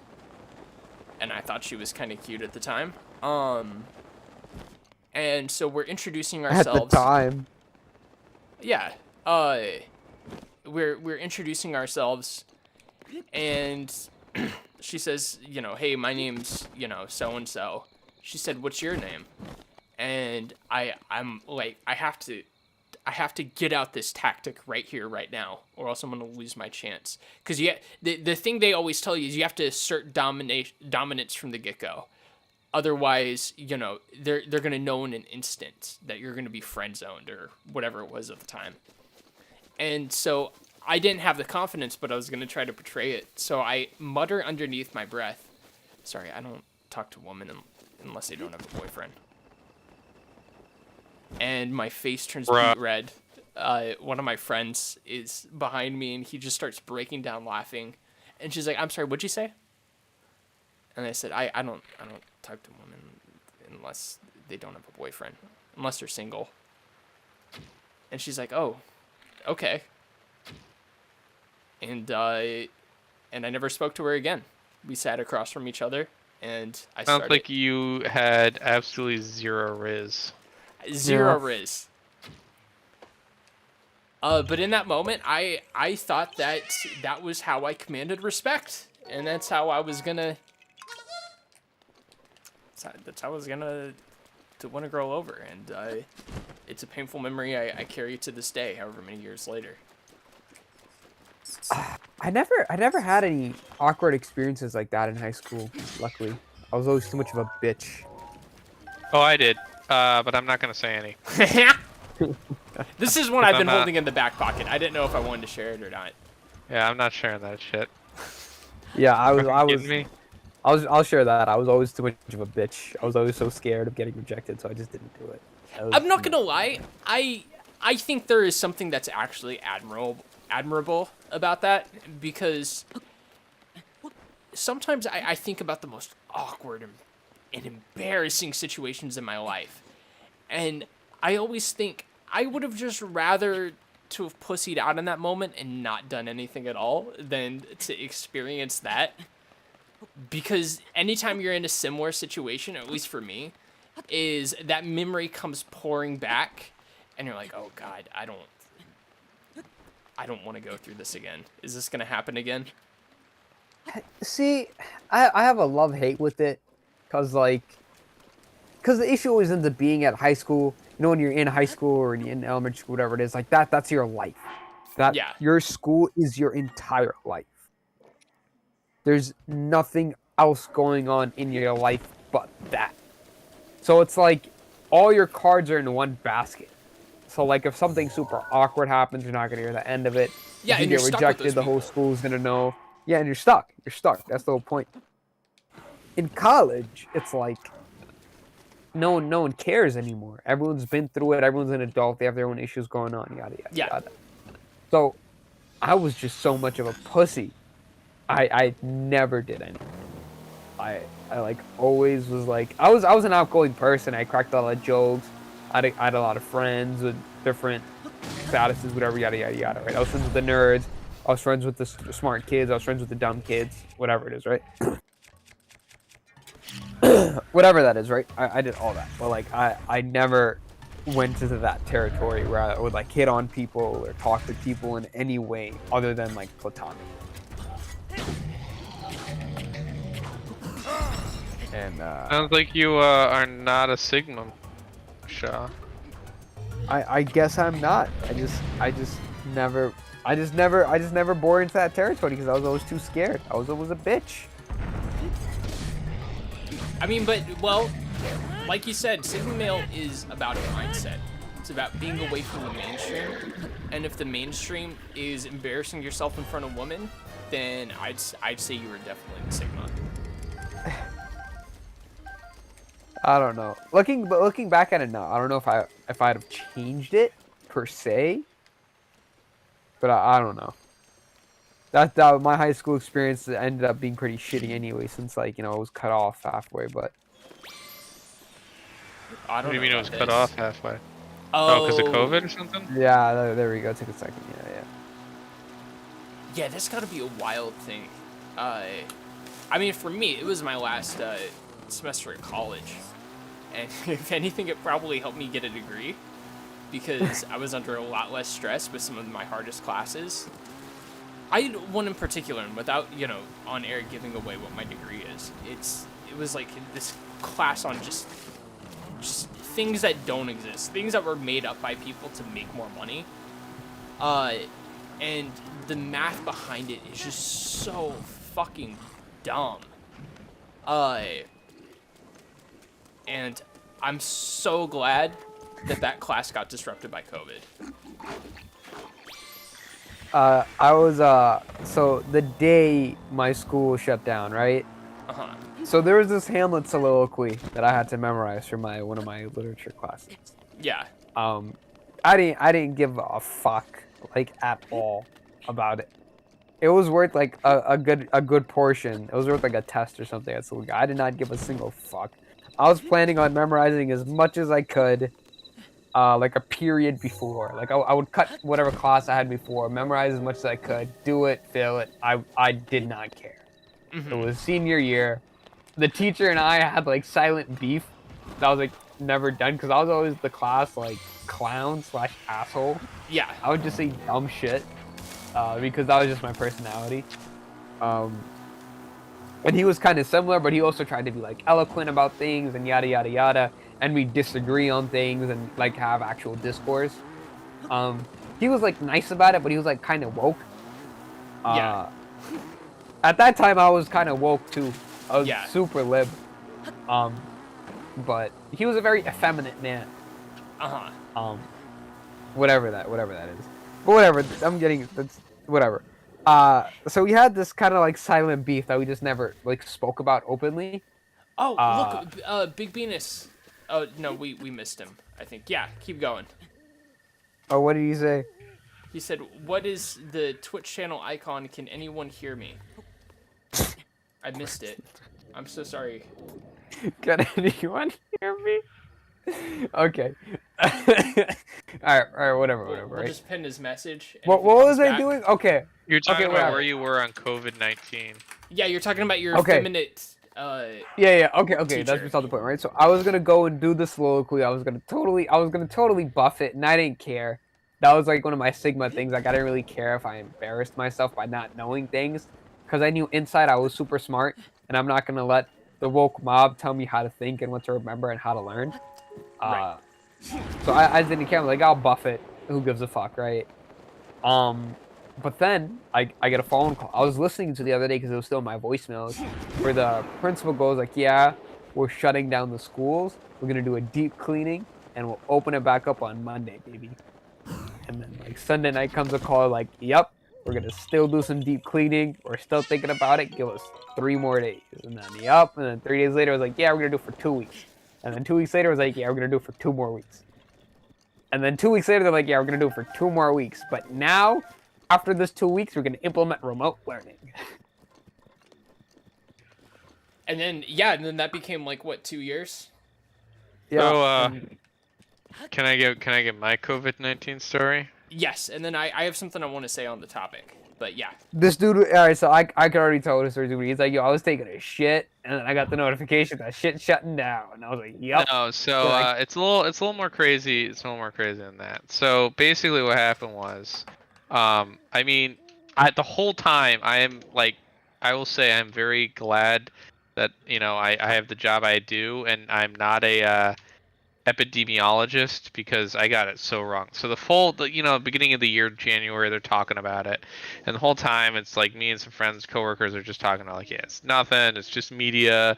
They're looking for something to report on. And it's not that big of a deal, and we have precautions. It's gonna be like Ebola or the other gazillion like diseases that come and go. Like it is what it is. Yeah. And then it hits like that pandemic when it became a pandemic. It's like, and I remember like my company was like doing like all of these like these are contingency plans, and like we're gonna take this extremely seriously, and this is the contingency plan, and like we have a contingency plan for a massive world-ending pandemic like written down, and this is what it is, and we're like, oh my god, of course they would come up with that already, and it's like they're just looking for an excuse to like use these plans that they came up with. But anyway, so all of a sudden it's like actually happening, and we're like, holy shit, it's actually going down. It like hits the pandemic stage, and my work, we were like, okay, so as part of this, we are going to start to test. We're gonna do a test. So that week, right? It's the week before St. Patrick's Day. Monday of that week, they said you're gonna come into work Monday, Tuesday, Wednesday, then Thursday and Friday. Everyone does like a half day in the office on Thursday, and everyone works from home on Friday to test our work from home procedures. In the event that we need to do work from home more regularly, like we need to test this stuff just to make sure that it's working. And now we had already had work from home set up because we live in a very cold climate, so like sometimes it'll just be snow days, and you'll just work from home during snow day. Mm-hmm. So we were like, okay, this is actually going down. So Monday happens. That Monday night was when the Canadian government announced that they were closing the border to anyone who was not a US or Canadian citizen. And at that point, I said, holy shit, they're closing the border. Like, they can't close the border. That's the fucking border. Like, what do you mean they're closing the border? And then, so that Tuesday, I was like, holy shit, like, this is going down. Now, incidentally, at the same time, it might have been because of COVID, I don't really know but why it was, but the Canadian dollar was at the lowest it had ever been in my lifetime. Mm-hmm. Like, it was trading at, you could get a dollar for like less than 75 cents American bought you a dollar Canadian. It was like so low. And so I said, holy shit, I gotta take advantage of this. For legal reasons, I'm not going to say I took advantage of it, but I have Canadian accounts, and I would like to ensure that, I get the best rate. not necessarily to make money, but just generally to have more money in my account. So I like that Tuesday of that week, I race home after I heard, maybe it was Tuesday when they announced that they're closing the border. But anyway, like right after work, or like I took a half day of work or something, I raced home. And I'm like rushing. I'm on the bus, and some guy's like, "This shit's really going down." I'm like, "Yeah, I'm getting across the border, man. They're shutting the border down. Like, I'm freaking out." Hi. And Yeah. so I race home, get in my car, cross the border. I have all my account information like sprawled in the front seat of my car. I get to the border, and the guy's like, "Well, what are you doing?" I'm like, "I need to do some banking." And he's like, "Baking?" And I'm like, "No, banking." And he's like, "Why don't you do it online?" And I'm like, "Well, I have to like do currency exchange." It's like I can't do cash online. He's like, "Oh, well, you have to exchange currencies, okay." And so it like took him a minute. But then he asked me all these questions like, "Have you been to Italy?" That was the big thing. It was like, "Did you go to Italy Right. at all? Yeah, Did you there go were all the old people that died. all there. the Italian stuff?" It's like, "Did you go to Italy? Did you go to Every old person in Italy died. and Iran and stuff?" Those are the two big countries. It's like, "Have you spent any time in Italy or Iran?"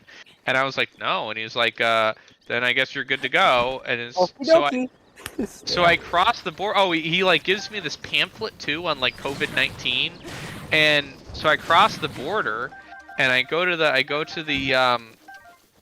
place, the currency exchange, and I with a cashier's check for like, I think I had like $5,000 or something. I had like a decent chunk of change because I was like loading up my Canadian account. Well, like good.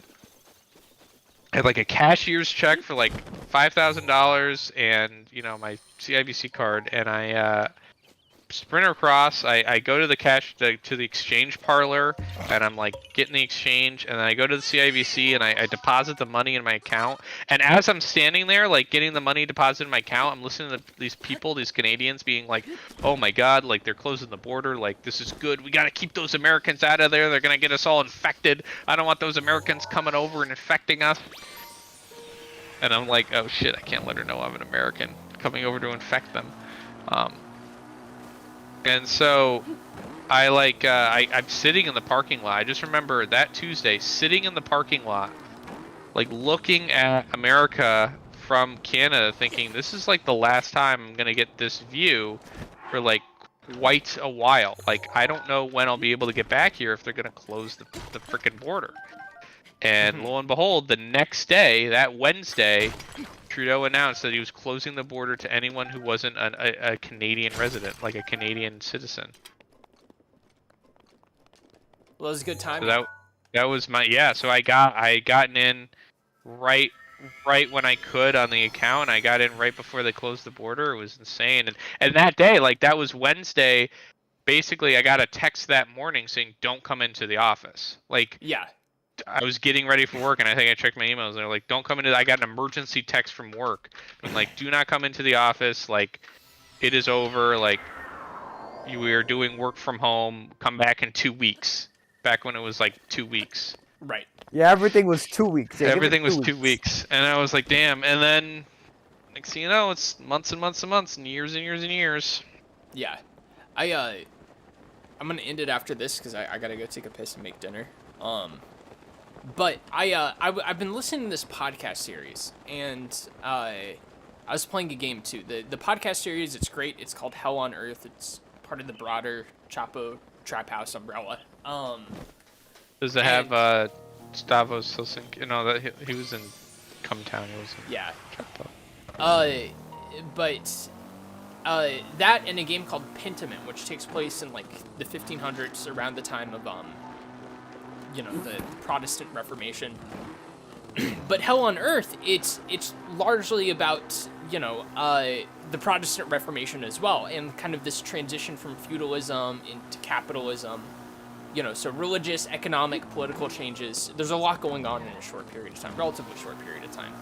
And one of the things that these things start to kind of like point out is that a lot of political, economic, and religious changes came on the back of the Black Plague. And there's a similar thing with, I think, the Plague of Justinian prior, and I'm sure other illnesses have had similar effects.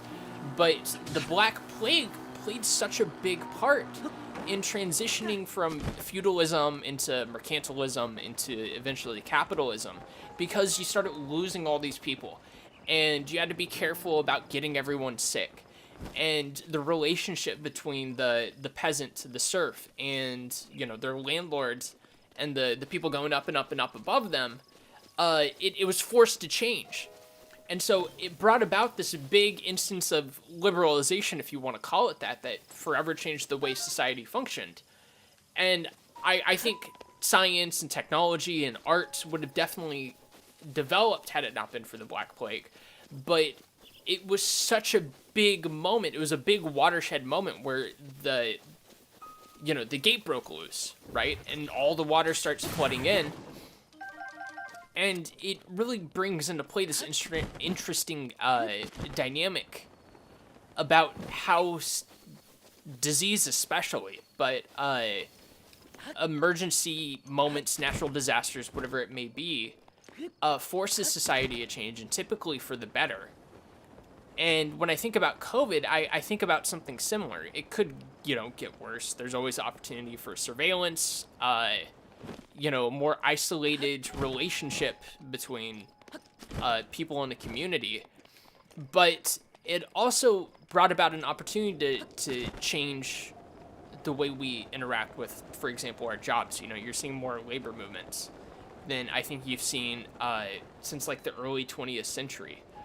Remote work is becoming a thing, and there's increased autonomy, and we're starting to kind of objectively evaluate how we approach work, like, some people would say, am I really needed at the office 8 hours a day? Why should I pay for $40 a day for daycare when I could be at the house with my kid, so on and so forth. And or yeah. Why do I need to choose between a career in daycare when I could have both because I work from home at home? Exactly. Yeah. Because that was always the thing was why do I have a career if my career is making me less money than it costs to have daycare? It's better to just do daycare. Like, that was a big thing. And now it's like, well, now I can do both. Now I can have a career and do daycare. Yeah, and it put a lot more power in the average person's hands. And it's interesting for a couple of reasons. For one, because the movement away from feudalism into what came after was so profound that at least for me, it's hard to even imagine. But at the same time, we're living through maybe a more muted version of it, but we're living through our own version of it. And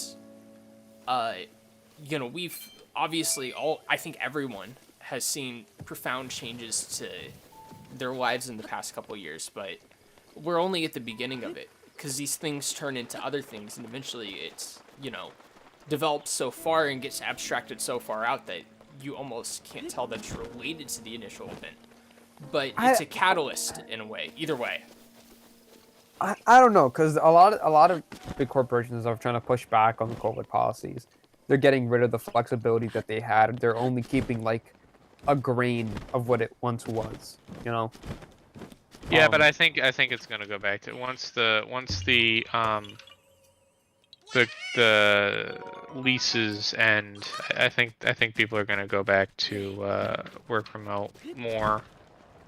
Also, I think that the change that we're seeing with this was literally necessitated by the technology.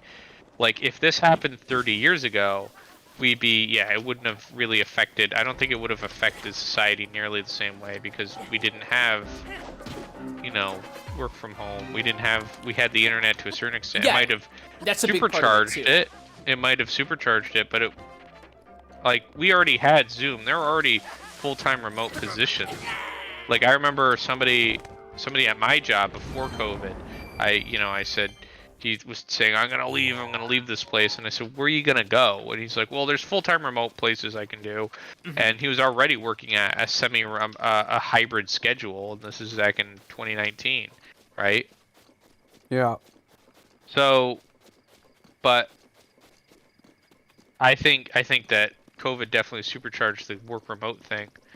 And I think we are. I think right now, yes, our companies trying to get people to come back to the office, absolutely. But I think in general, they're gonna switch that at some point, and they're gonna let more people work remote because there's enough new companies out there that are letting employees work remote and are paying high enough that that's such a sticking point that their old companies will have to do it. Yeah, and it's something. What typically happens, and it was a big part of how we got out of feudalism, was once you give people freedoms, it's hard to take it away. And so you're seeing that in the effect of, some people say quiet quitting, for example, right? If a job, isn't fulfilling, or, you kind of realize, what am I doing here?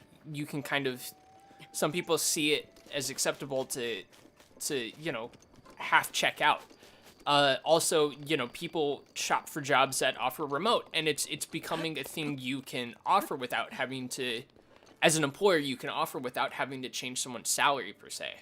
It's the same cost, you're just letting them work off site. Production increases in production show that, at least in a lot of cases, remote work is more effective. And above all else, although not always in this instance, you're seeing an increase in unionization, which puts a lot more negotiational capabilities in the hands of workers. And so, if enough workers in a union fight for something, then they can make that happen. And if enough unions in an industry do it, then it becomes the norm across the industry.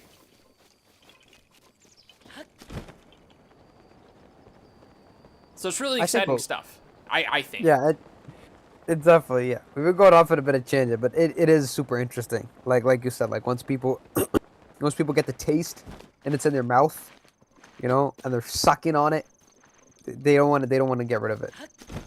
Yeah, and I could be wrong in saying this, but my general opinion is that it's a lot harder to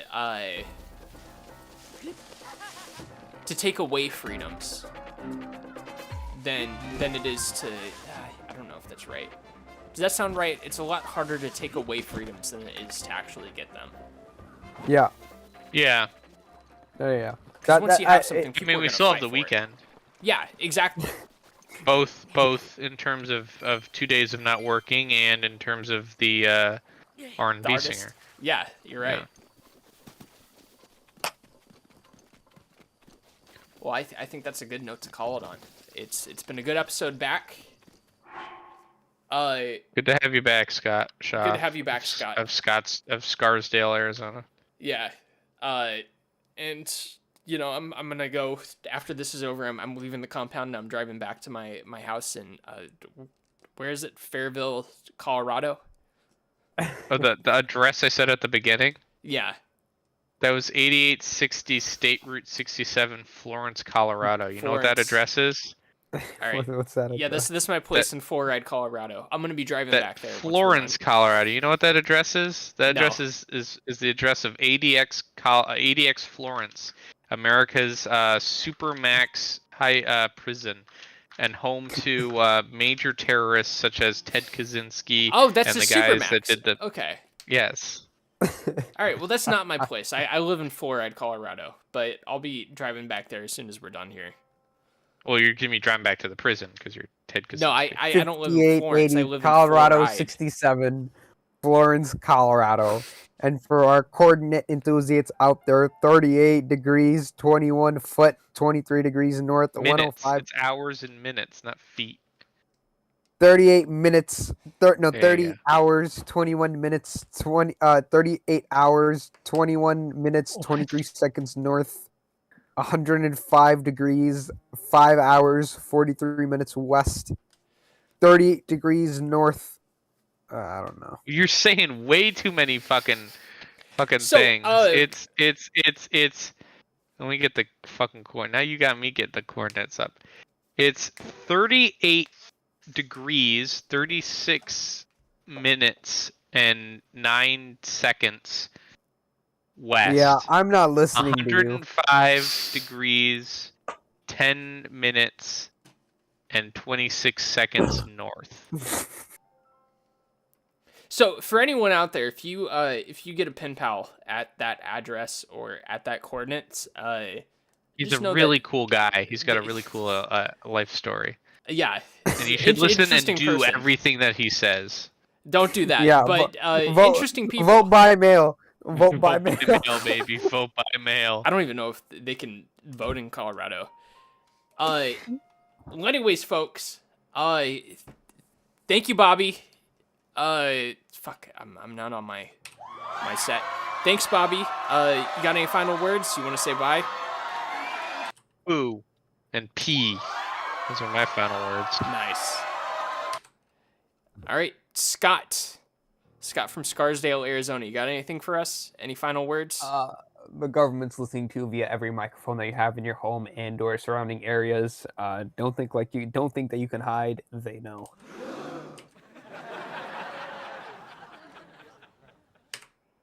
All right, and I'm Travis. Thank you, everyone. I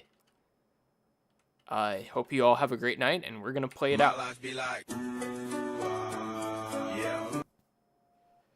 Oh, that's a little awkward. It ended too quickly. There we go.